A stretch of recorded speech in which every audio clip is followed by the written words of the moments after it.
మన పరిపాలనలో, మీ జగన్ పరిపాలనలో ఏకంగా మేనిఫెస్టో అన్నది ప్రతి గవర్నమెంట్ అధికారి ఆఫీస్లో కనిపించేది. కలెక్టర్ల కార్యాలయాల్లో మొదలు పెడితే సెక్రటరీల కార్యాలయాల దగ్గర నుంచి, హెచ్ఓడి కార్యాలయాల దగ్గర నుంచి ముఖ్యమంత్రి కార్యాలయాల్లో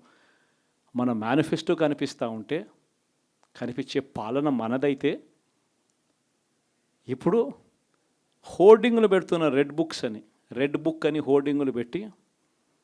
ఆ రెడ్ బుక్లో కక్ష సాధింప చేయబోయే అధికారులు ఎవరు, ఎవరిని కొట్టాలి, ఎవరిని నాశనం చేయాలి అని చెప్పి ఏకంగా పేర్లు రాసి రెడ్ బుక్ అని చెప్పి దాన్ని ప్రకటించి ఏకంగా హోర్డింగులు పెట్టి, ఆ రెడ్ బుక్ అనేది ఏదో ఘనకార్యం చేస్తూ ఉన్నట్టుగా రెడ్ బుక్స్లో ఉన్న పేర్లన్నింటినీ కూడా మేము వాళ్ళని కొడతాము, వాళ్ళని చంపుతాము, వాళ్ళ మీద అఘాయిత్యాలు చేస్తాము, అన్యాయాలు చేస్తాము అని చెప్పి ఏకంగా నిస్సిగ్గుగా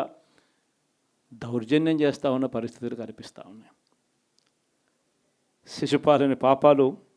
వేగంగా పడుతూ ఉన్నాయి.